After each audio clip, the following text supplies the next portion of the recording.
Hello, everybody. Thank you so much for tuning in with us here this morning. This is our first Tech Talk of 2021. I am Ginger Baker, the head of financial access here at Plaid. I've been at the company for about 6 months, and I am very delighted to introduce Plaid's co-founder and CEO, Zach Perret. We are going to spend some time this morning talking a bit about, the evolving fintech landscape and some of the trends that we're seeing. We're also going to save time at the end of this session for a live Q&A. We have a few pre-submitted questions that we'll get to, and then when we kick it open at the end, feel free to put questions into the chat and we'll get to as many as we can. Zach, thanks so much for being here with us. Thank you for having me. This is really fun. Thank you for hosting, Ginger. And thank you to everyone that is listening. It's nice to have you all here. So Zach, I thought we could take the group back to the beginning. I've always really enjoyed hearing you talk about the founding story of Plaid. And I'm wondering if you could give us that journey in your own words, and also talk a little bit about any things that may be similar to the environment that exists right now and the environment that existed when you and William got started. The environment as of this week is actually really unique. And if I can bring us into the immediate days, just seeing all of this stuff that's going on and all of the kind of like consumer generated financial interest is really exciting. We founded Plaid in 2012, and despite the fact that the financial crisis was kind of the major portions of the financial crisis were ostensibly over, the consumer frustration and consumer annoyance with much of financial services was still very real. We actually started the company in a small office just off of Union Square in New York City. And every day as we walked to the office, we would walk through these Occupy Wall Street protests. And what you heard over and over was consumers saying, I'm frustrated with the financial system as it is. It doesn't serve my needs. Not necessarily that any one institution was doing something wrong, but rather that the system wasn't set up to allow consumers to win and live the financial life that they wanted to live. And so when we set out to build Plaid, we had two goals. First was to make it easier for people to build financial services products generally. And then second was to enable people to connect financial services products more to the internet, more to the web, to use kind of emerging internet technologies and importantly, mobile technologies to actually serve consumers in the place they wanted to be served, instead of having to walk down the street into a bank branch in order to do almost anything. It's actually funny pulling it full circle to today, and I'm sure many of you are seeing all this stuff that's going on with the stock trading apps and Wall Street bets and the small stock traders versus the big hedge funds. So much of that sentiment is reminiscent of the thesis around why we started the company. The goal for us has always been and continues to be to put consumers in the driver's seat and allow them to control their financial lives. But the way that we do that is by building infrastructure to allow many wonderful developers and companies to create these kind of better financial experiences for consumers. So it is kind of crazy to see this Occupy Wall Street, which was happening in person in protests, and now we have this quasi-digital version of it that we're seeing these days. That's right. And I mean, the digital versions of everything seem to be taking new shape in 2020. The impact of COVID has just been astronomical on the way that digital services, both banking applications and fintech apps have taken off. And so obviously we've seen a huge uptick. And I think some of the questions that I've gotten from folks recently has been, how much of this is going to stick? I mean, knock on something that we're not having these conversations about the impact of COVID on our lives when we're here next year doing the same thing. So assuming that COVID falls by the wayside sometime in 2021, are these changes going to stick with what we've seen in fintech? What do you think about the future of this? Is it here to stay? So my view is that we've seen, or we are seeing a sea change in consumer behavior. We'd long seen a trend towards utilization of digital finance. You could see this really manifesting in 2017, 2018, 2019. 2020 was on track to be a very good year for the transition from physical in-branch human intermediated, you could say, banking to digital banking and digital financial services. And again, it's not just about your checking accounts and your loans. It's about everything from brokerage to kind of savings tools and expense management tools, so on and so forth. So we'd seen this digital shift, but COVID, for so many reasons, made it such that the digital shift had to move a lot faster. And so we saw a lot of consumer populations coming online for the first time, using digital financial tools for the first time. I think it was Q2 and Q3 of this year, PayPal released a handful of stats saying that their fastest growing, or proportionally their fastest growing segment was, I believe they called it silver tech, or the 50 plus demographic. That is really exciting, and frankly, in many senses, we didn't expect as much usage of digital financial products by older generations. What we've heard, and we ran a handful of surveys on this to try to understand it. What we've heard is that almost 3/4 of Americans say that they'll continue using fintech after COVID-19. 80% of people saying they don't need a bank branch anymore. And one of the very interesting trends that we're starting to see is that the usage rates of many of these, either you call it like disruptive financial applications, but also some of those built by the banks themselves, are going through the roof relative to the more traditional banking system. So you see banks like Chime, for example, being in the top most downloaded financial apps. Certainly that's changed week by week, and this week has a lot of investing applications. But seeing the growth rate of many of these makes it clear that fintech is here to stay, and makes it clear that consumers are eager and excited to engage with these products. Still a lot of work that a lot of the products have to do. Still a lot of space in the ecosystem, a lot of changes that we're going to see over the coming years. But it is pretty fascinating to see, applications like Chime right up there with the big banks. You mentioned this silver tech, and I wasn't planning on commenting on this, but I think I will. I just hope my parents aren't watching. So my parents are in their 70s, and a number of years ago, I worked at Square and was very involved in the Cash App development. And for years, I've been trying to get my parents to use Cash App. So if we take a vacation together, or they've done something with the kids, like I want to pay them back on cash, or I want them to send me money through cash. And they'd long been very resistant to that. But this year, they have started to use Zelle. And they're in their 70s, and it just points to this trend of people having different drivers for the behavior that they're adopting in 2020. And so now my parents are active users of Zelle, which I think is fascinating after the number of years I tried to get them to use Cash App. And I don't know if they'll go back. We'll see what happens in 2021. But it's an interesting observation. And I think it sort of points to this trend that we saw through COVID, where in fintech and in Silicon Valley for so many years, we've been focused on the convenience and delight experience for people. And that was what was going to drive fintech. But this year, that's really switched. It's been about, I actually need to protect my physical health and I don't want to get sick. So I don't want to go to the bank branch because I'm afraid I might get sick. And so that jobs to be done mantra, right? It used to be split the tab with your friends on Friday night. And now it's prevent myself from getting COVID at the bank branch. And so I just think it's a fascinating change.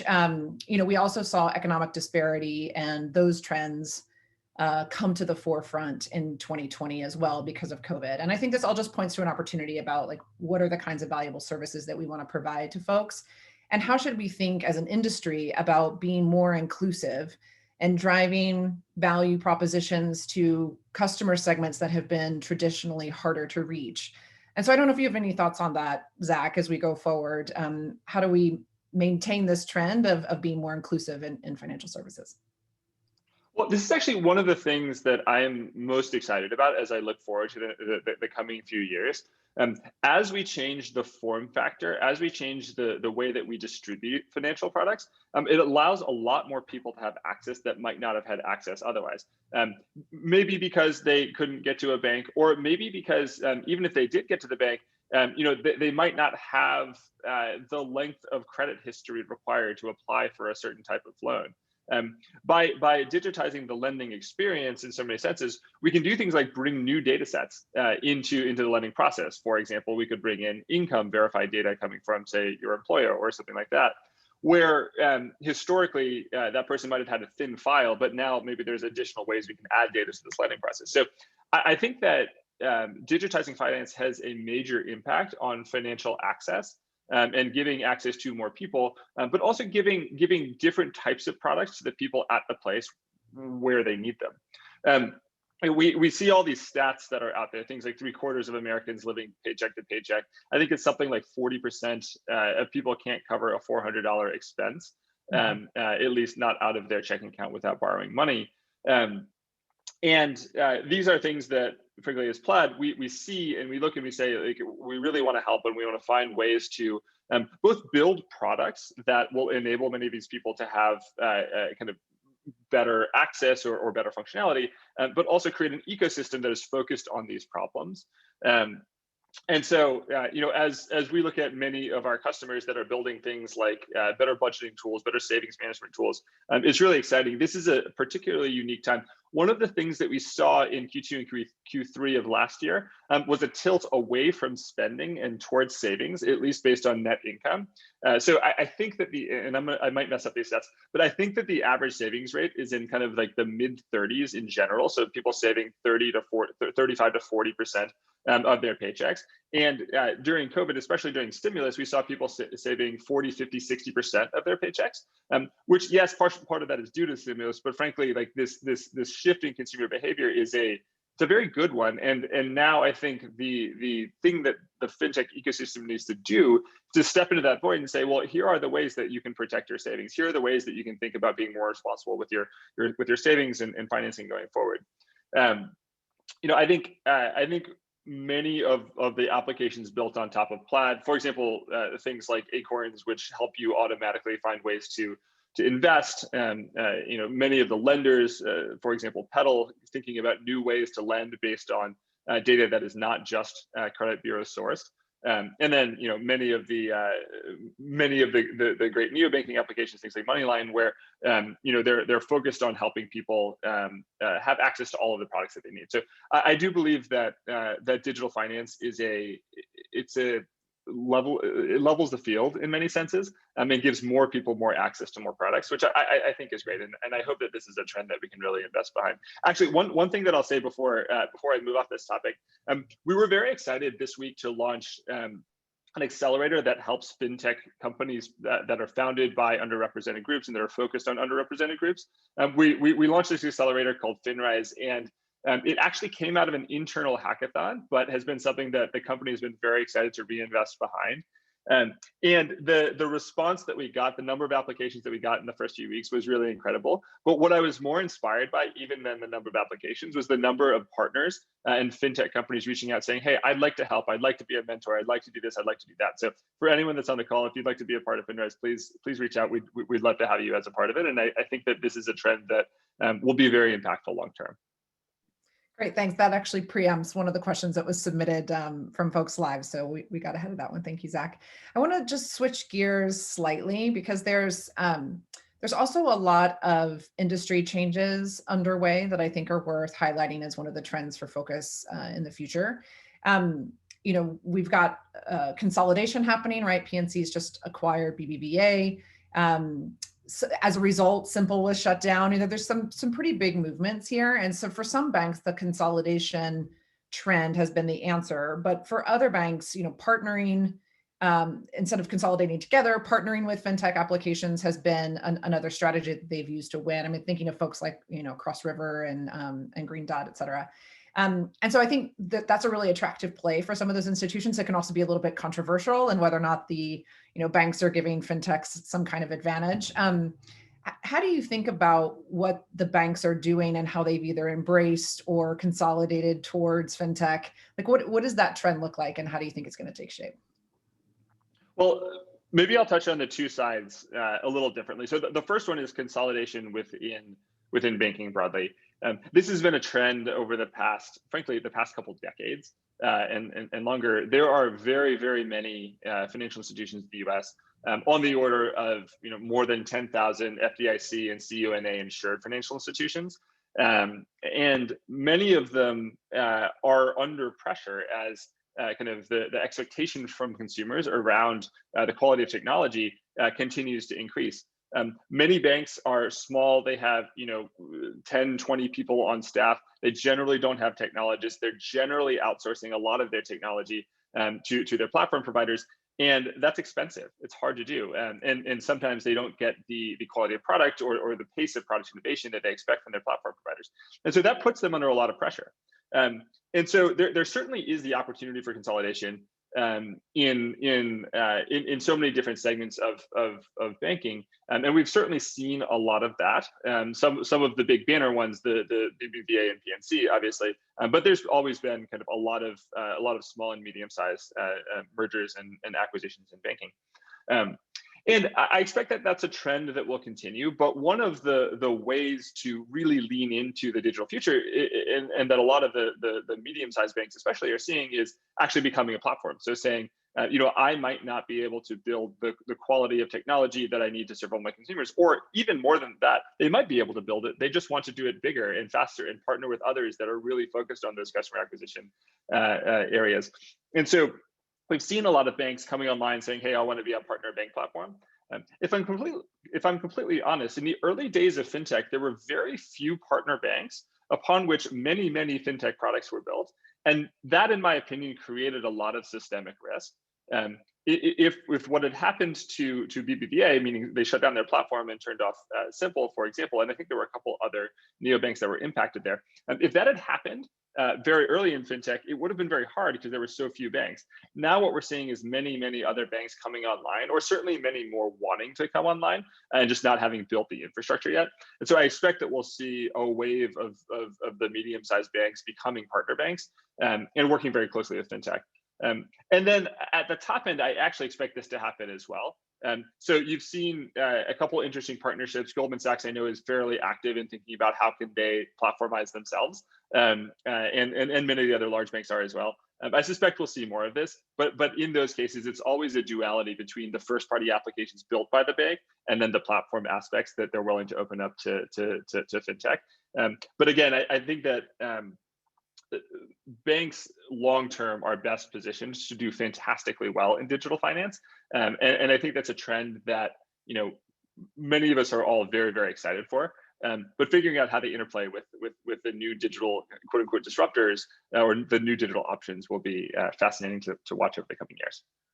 Yeah, it has been some interesting trends to observe. One, apologies, my neighbor's doing some yard work, so there's a lot of noise outside my window, which is why I keep going on mute. So apologies if I'm not coming through clearly.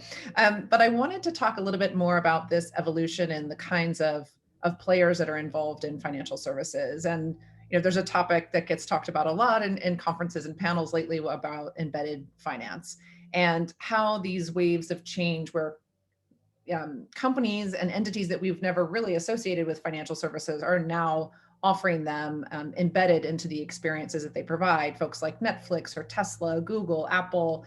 I know this is something that you've spent some time thinking about, Zach, so would love to hear your perspective on this embedded finance phenomenon. Of course, and your ability to maintain composure despite yard work is impressive. So what we've seen over the past few years is that there are really what we call three waves of fintech. The first wave of fintech was the quote unquote digital disruptors, or the disaggregation of a bank. Or the best way to think of it is companies that were focused on fully digital distribution, and generally focused on either a small component of the traditional banking stack or a totally new service that was entering. So let's take Venmo, for example. That's a very easy one. When Venmo launched, it was in many senses the first of its kind to launch a fully digital peer-to-peer payments experience. And then you have things like you've many the investing platforms that were fully digital. You have many of these savings platforms and so on and so forth. So that was kind of wave one, which is purely digital, kind of totally new or totally new form factor, at least, applications. Wave two is the financial institutions becoming a part of fintech. As I said before, I think financial institutions are both a crucial underpinning of the entire fintech ecosystem, but also very well positioned long-term to take advantage of this growth and to serve consumers in what I think will be a really transformational way over the long term. So the existing financial institutions really made up wave two, and that continues, by the way.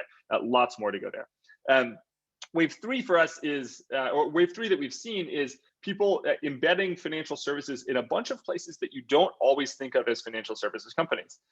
So let's take, for example, a ride-sharing company. Many ride-sharing companies have driver services, meaning things like they give loans to drivers, they help drivers get leases, they help drivers get paid faster. Those are all financial products that they've done. They have consumer services. So they have maybe credit cards issued for consumers. They have stored value. They have points and rewards. All of these things are actually financial services products. So you're seeing financial services be embedded in ride sharing. I wouldn't call ride sharing a financial services company, but they do a lot of it.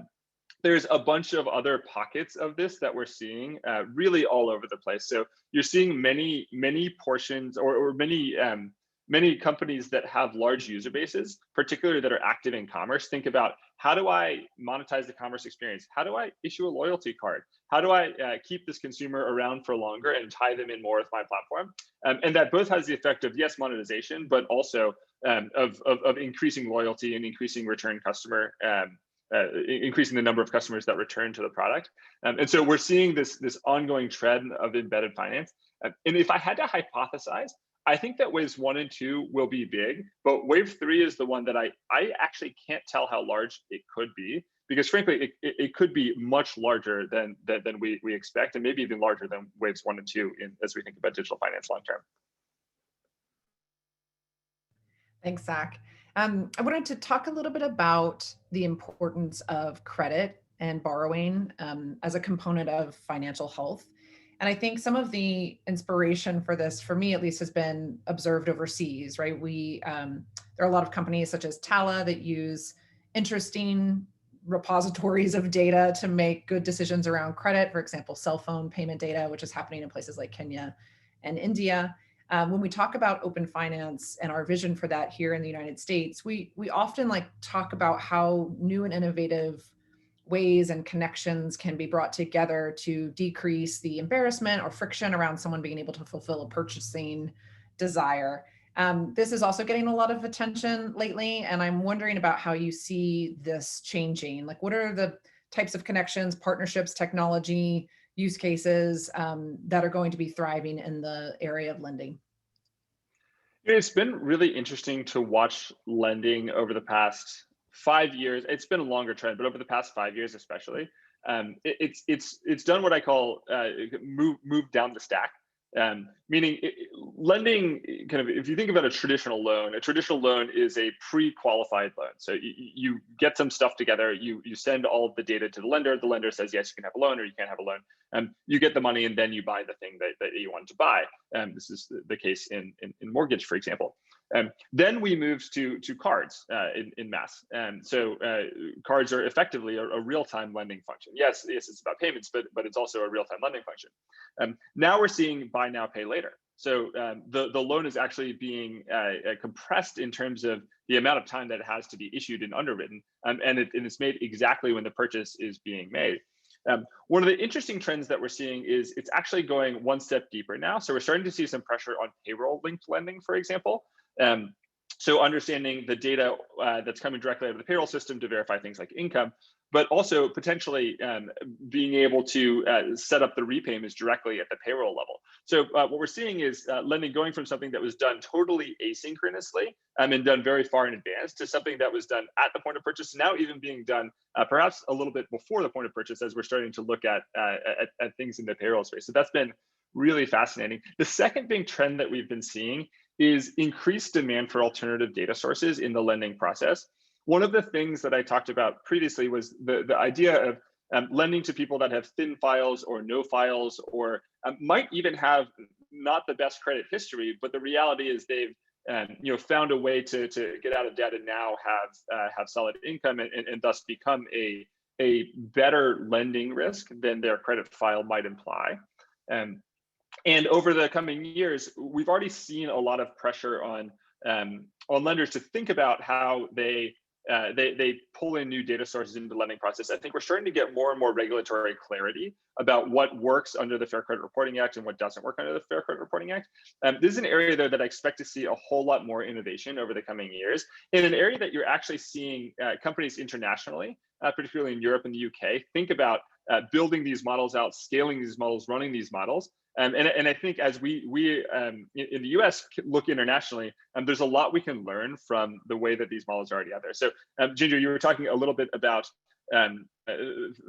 things like carrier-linked lending. I think that's maybe a couple steps advanced of where we are today in the US, but certainly a trend that I am excited to watch, and we collectively are excited to continue to invest in.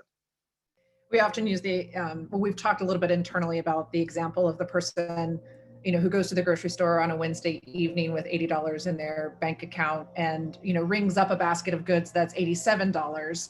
And as they get to the checkout line, actually, they don't need to be concerned that they're missing that $7, because in the future, there will be some connection between the debit card that they use to pay, a widget within the checkout lane, and their payroll data provider in the back end that will just harmoniously on this Wednesday evening, deduct $7 from the future payroll payment, apply that to the debit card, which then pays for the grocery bill, all while saving the person the embarrassment and the friction of having to either take some money or take some item back or figure out how to get $7 at the cash register. So yeah, I think, sorry, go ahead, Zach.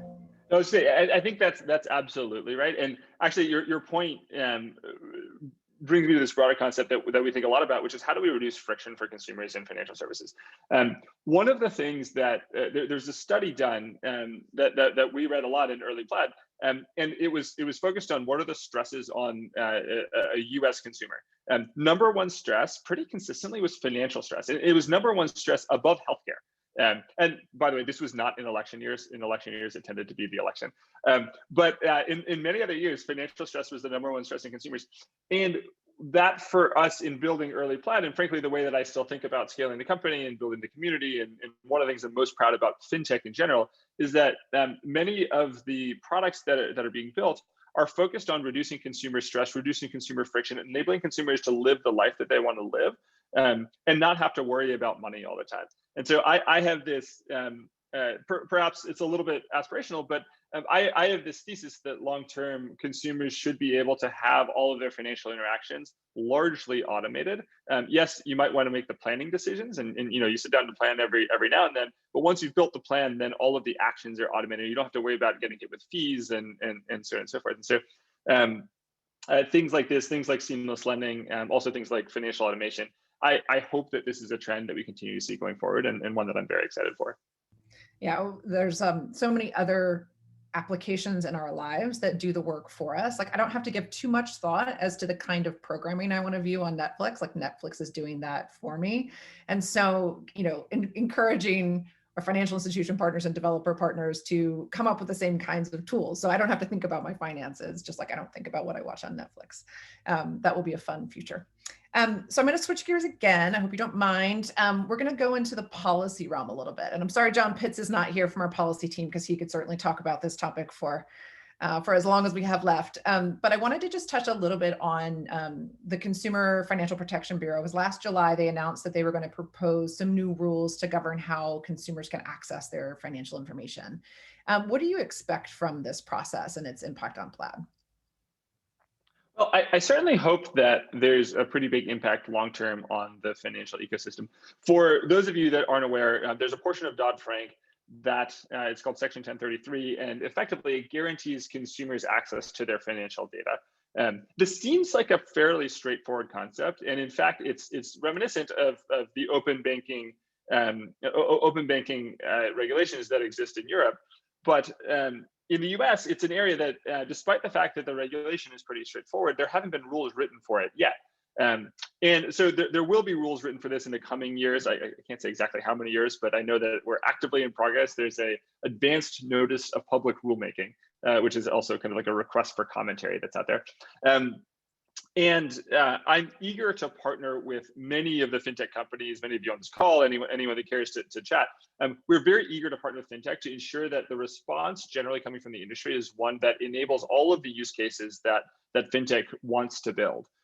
I will say we've seen a strong sense of partnership from the financial institutions in wanting to help serve consumers. And I think that that's really crucial going forward. We're fortunate to be in an ecosystem where the banks have been open about thinking about how we improve consumers' financial lives via fintech, but there's a long way to go. And we need to be sure that whatever infrastructure we put in place, whatever rules end up getting written, are scalable across the entire ecosystem. As we talked about before, there are on the order of 10,000 FDIC and CUNA insured institutions in the US. And we need to be sure that anyone that banks at any of those is able to access the digital financial system. They're able to leverage fintech. And then we need to be sure that all of the different fintech applications out there, of which there are many thousands, of course, all of them are able to build the kinds of products that really help consumers. So it'll be really complex over the coming year or two. We're eager to partner with anyone that wants to talk about it. So if you have questions, please ping us. We would love to hook you up and introduce you to our policy team. And then collectively, I think we as a fintech industry can land in a really great place. Thanks, Zach. So I've been collecting just a couple of questions that have been coming through the chat. So there's some piling up here. But while folks are thinking about questions that they may have for Zach, I'm going to give you folks a moment to think about what those might be. And I'm going to take Zach through an exercise that he tends to take other people through when he's hosting them for coffee chats.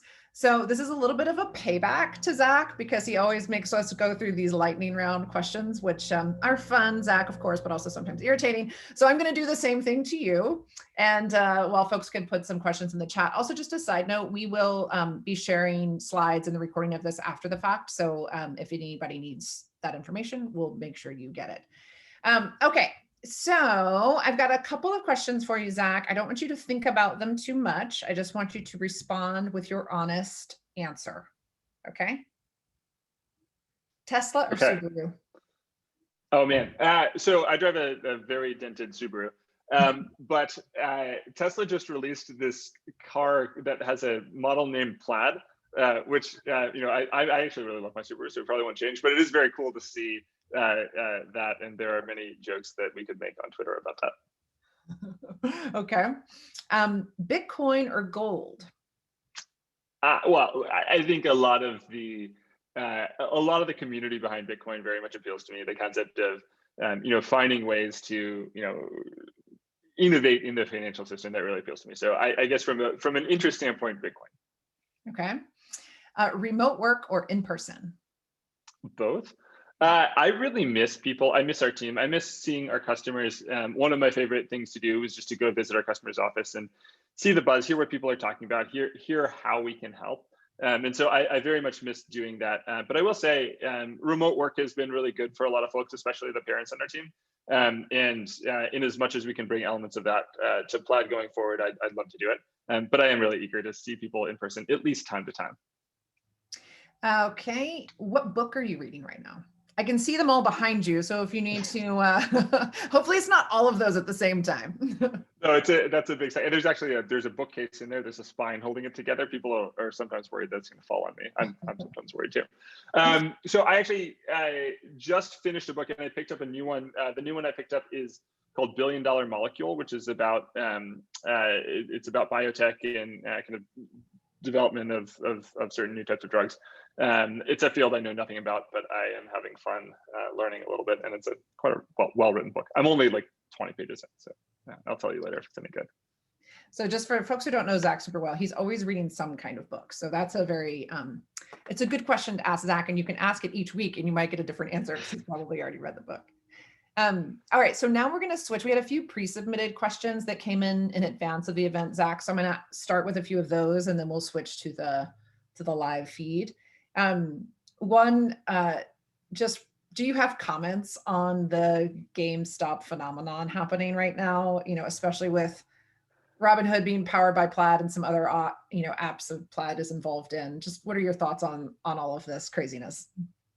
So it's a good question. Plaid powers a lot of the crypto, we power a lot of cryptocurrency apps. We also power a lot of the brokerage applications, particularly in the way that consumers are signing up for them and the initial transfers in.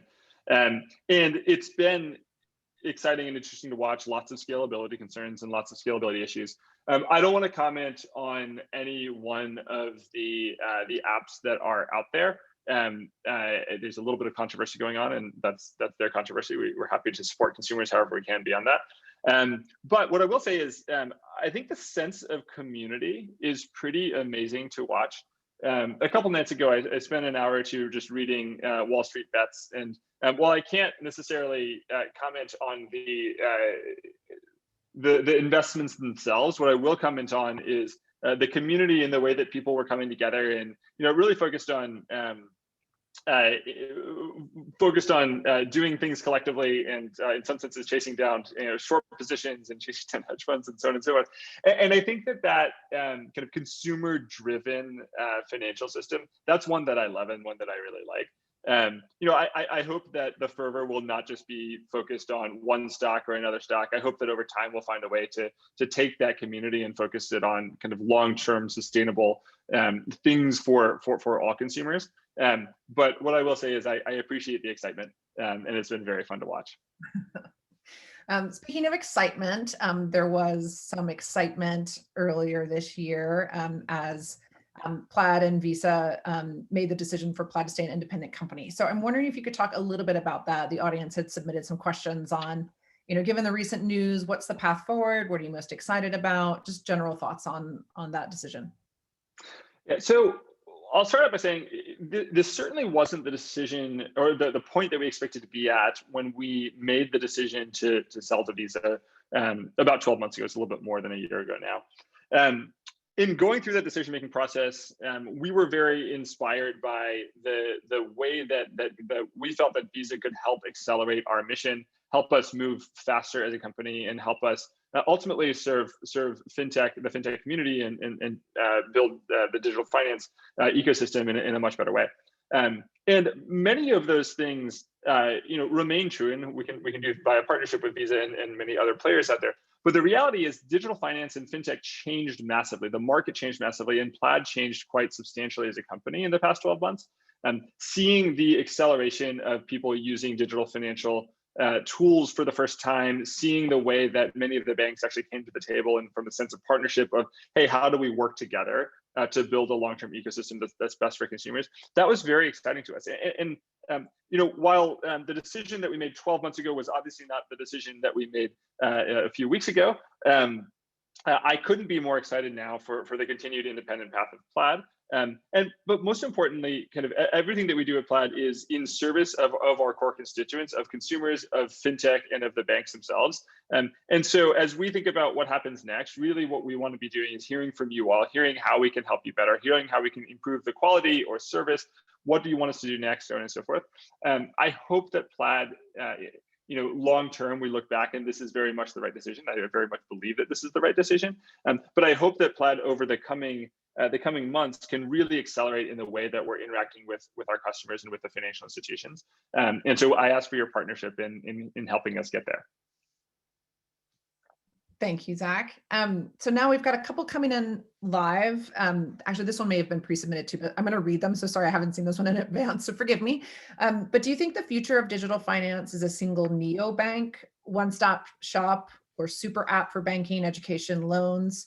Or is separate best-in-class apps, Robinhood for trading, Affirm for buy now, pay later, Credit Karma for financial education? How are you thinking about this space? So that's a great question. When you think back to the history of financial services, a lot of, and sorry, there's a siren driving in front of my house. When you think back to the history of banking and financial services, a lot of banking products were bundled by necessity. So if I grew up in rural North Carolina, and the nearest bank to me was State Employees Credit Union of North Carolina, and my parents had happened to worked in government for a while, and so I ended up going to that bank, and for myself and for my parents, we got every single financial product from that bank, because all of the ways that we received those financial products was by walking into the bank branch, talking to the banker who helped, everything from me open a checking account with $25 to my parents get a mortgage to buy a house. And so all of our financial products were bundled based on geography, based on proximity.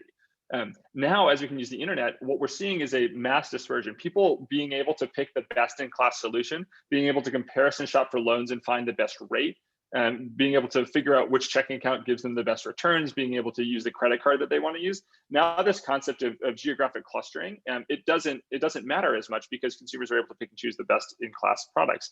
What I expect is that we'll end up in a situation where people are using many different financial products over time. Now, there comes a point when there are too many, when you can't remember all the things that you're using or where it's not practical really. But what we're seeing now is people have, instead of just one financial institution for everything, they're having a folder on their iPhone or Android that's a finance folder. And in the finance folder, they have 5, 7, 10 different financial applications that are in there. And they're using all of them with a fairly high degree of frequency. So I expect that we'll see an increasingly kind of distributed financial system, people using many different products to solve their needs and tools and services. And the thing that we as Plaid are very focused on is how do all of those tools and services interact? How do we make it seamless for the consumer to do the thing that they need to do? And the connections between all those are as easy as possible.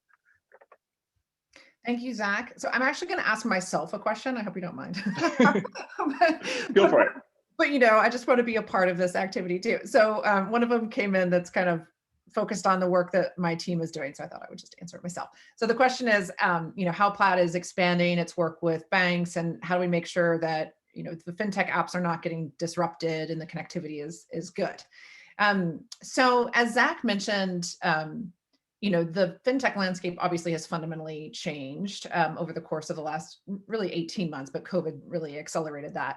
But the industry was already moving towards this recognition and initiative to ensure that consumers can permission their data to the applications and tools that give them a healthier financial life. So there's no disagreement, right, in the banking industry that is a good thing. And I think all of the financial institutions and banks that we work with are 100% committed to ensuring that their users get the tools and services that they want, regardless of who may be providing those tools. So I think there's little debate there. So now the question is, how do we get from a method of operating, which was primarily screen scraping, into this API-led and API-based ecosystem, which Plaid is now really leaning into? And our role in those conversations is really to make sure that the account holders at those institutions have the best fintech experience that they can. And that fintech experience can be provided by applications that our developer partners represent, or they can also be provided by banks. And so we're really focused on representing the voice of the customer and consumer in these conversations to ensure that regardless of the technology that we're using in the background to facilitate fintech in the future, that there's no gap in experience and the quality continues to improve. Because as we move to API-based solutions, the expectation is that things get better. And so we've grown our team, just specifically on the financial access team, has grown about 50% in the second half of last year. And we'll do that even more in the first half of this year, so that we have a number of people representing that point of view for the industry in our conversations with banks. So hope you don't mind me stepping in there, Zach, but I wanted to answer that question. No, that's great. And there's actually one follow-up question to that, which is, can you give us a little bit of a flavor for what is happening with Plaid Exchange coming up? Sure. So Plaid Exchange is the solution that we have created to enable any financial institution, regardless of their size or resources or in-house development talent, so that they can connect into the fintech ecosystem in a way that's seamless and easy to get started. So some of the larger financial institutions have been working on these API-based strategies for years and have the resources in place to make sure that that experience is good. But we want to make sure that fintech and API-based solutions are accessible to all institutions, regardless of their size and resources. So Plaid Exchange is that solution. If you're interested, you can call me and we can have a conversation about how to get you hooked up for a solution that can manage your API connections. I'll let you ask questions again. So next question for Zach. What potential applications do you see for this embedded finance wave in areas like wealth management, investment advice, or financial planning? That's a good question. So first, the thing I'll say is I have not always been able to predict what would be next in fintech, despite spending a lot of time there. Perhaps I'm better at understanding the emerging trends rather than predicting what they will be. So the short answer is I don't know.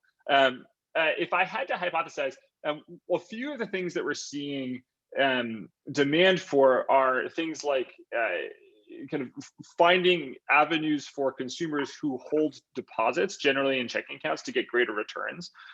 So in past years, that meant things like high yield savings accounts. And in fact, in the early days of Marcus, you saw them having really massive growth because they launched this high yield savings account. Many other digital financial products started to launch that. Yields on savings have fallen a little bit in recent years. And so another thing that we're starting to see demand for is kind of embedded ETFs or embedded index funds, such that people can very seamlessly and easily transfer funds from a checking account or frankly any stored value account into something that is able to get returns in the market.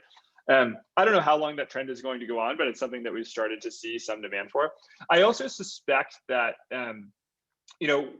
one of the things that I think a lot about is how do we improve kind of financial literacy and financial understanding. And I expect to the point on kind of financial advice, I hope that that finds a way to get embedded in a lot more places. If many applications and products are adding the ability to buy stocks, they should also be adding the ability to get advice on those stocks.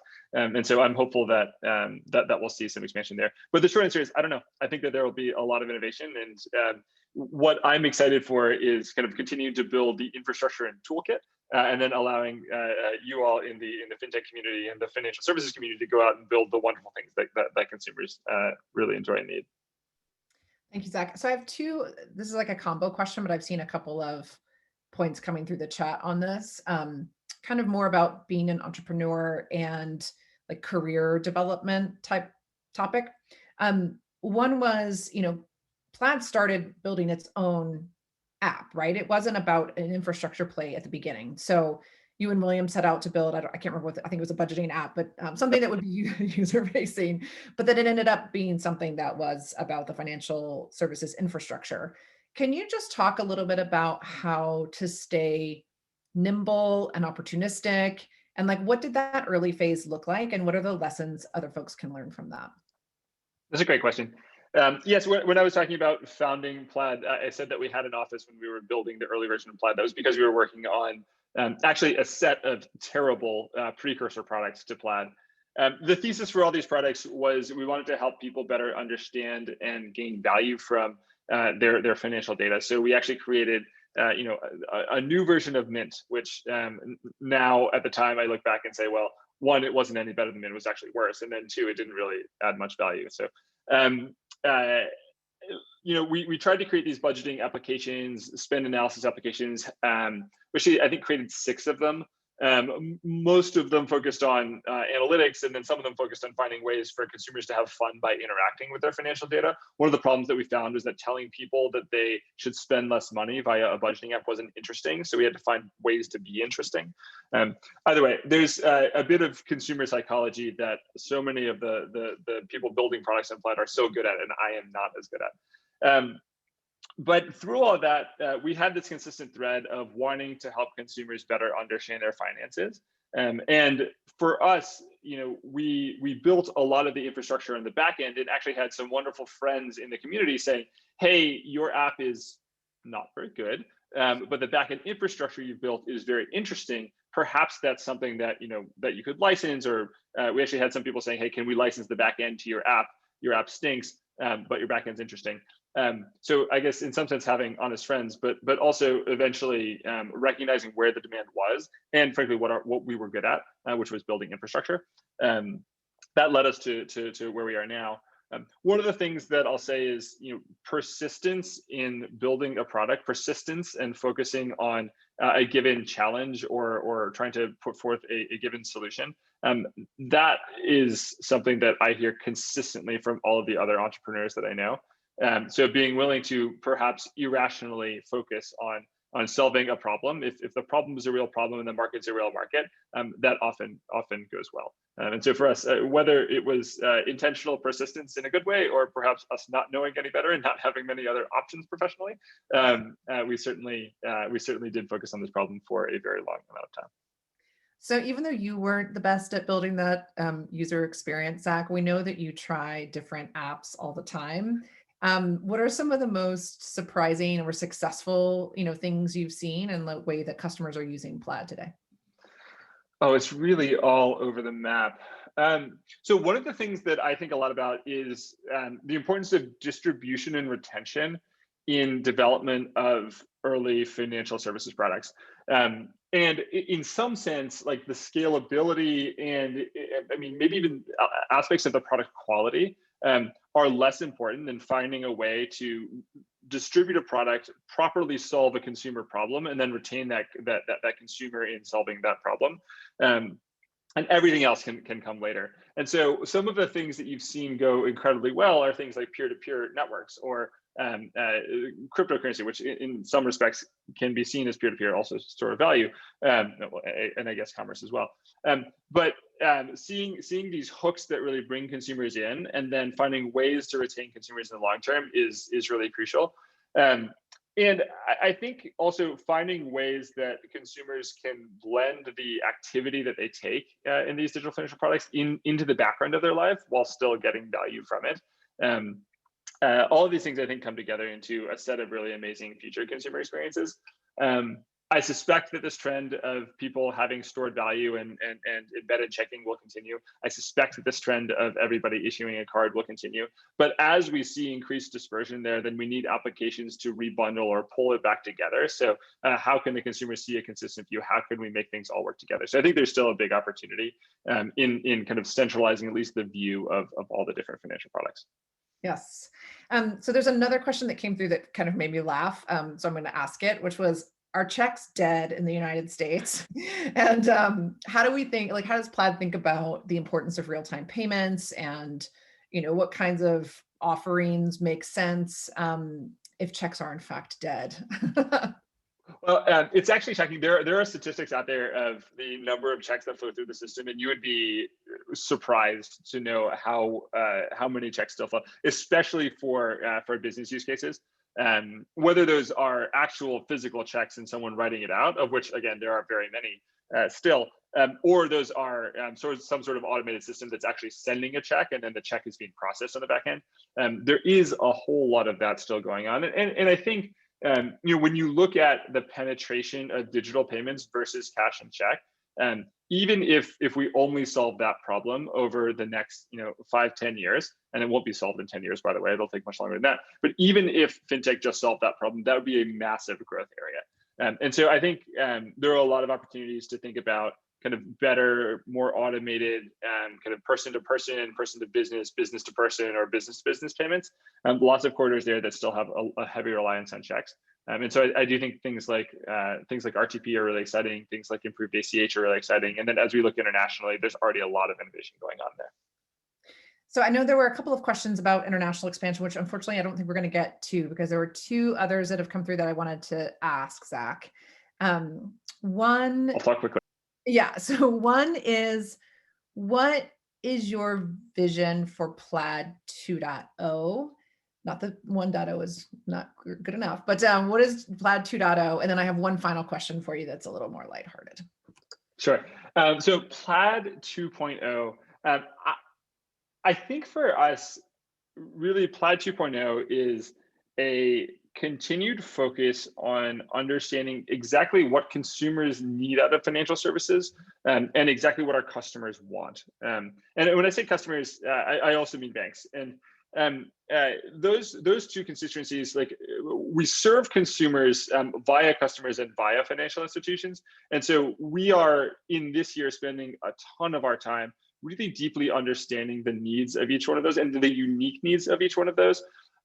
We previously were focused on scalability of the platform. So how do we go from having not that many consumers using fintech to having now hundreds of millions of consumers using fintech over the past few years? And what that meant is we said, this is our expectation. This is what we think quality is for our customer set. This is what we think the banks probably want to see and need to see. The past 12 months have been a huge shift in that thinking. Actually saying, it turns out every bank is a little bit different and every customer is a little bit different. And how do we go in and instead of being 90% good for 100% of people, how do we become 100% good for 95% of our customers, and then 90 for the rest? Again, so not trying to leave anyone out there, but really deeply understanding within a specific sector, within a specific financial institution, within a kind of a specific set of constituents that we have, what does great mean? And so for us, that is the journey of the next 12 months and much longer. Okay, final question, and then I know we literally have 1 minute left. So if you were not building Plaid, Zach, what would you be doing? Oh, this is a hard question. Well, so the real answer is I'd probably be building an app on top of Plaid. I think that there's so much to do, in fintech. But I think in a past life, I really, for an irrationally long amount of time, wanted to be an astronaut. If I hadn't ended up on this kind of entrepreneurial journey, most likely you'd see me somewhere in the sciences, probably applying to the astronautics program every year. Well, now this takes, like when we say to the moon internally, it takes on a whole new meaning, Zach. Well, thank you Indeed. so much for spending the time this morning, Zach, telling us about fintech trends. We really appreciate it. And thank you to the audience for tuning in and for the engagement. We really appreciate it. It's been lovely, not quite seeing you all, but having you all in our vicinity. Yeah, just let us know if you need those slides and stuff. I think we have a plan for circulating those things out after the fact. So thanks again, everyone. Really appreciate the time today. And yeah, have a great rest of week. Thank you, Ginger. Thank you, everyone, for being here.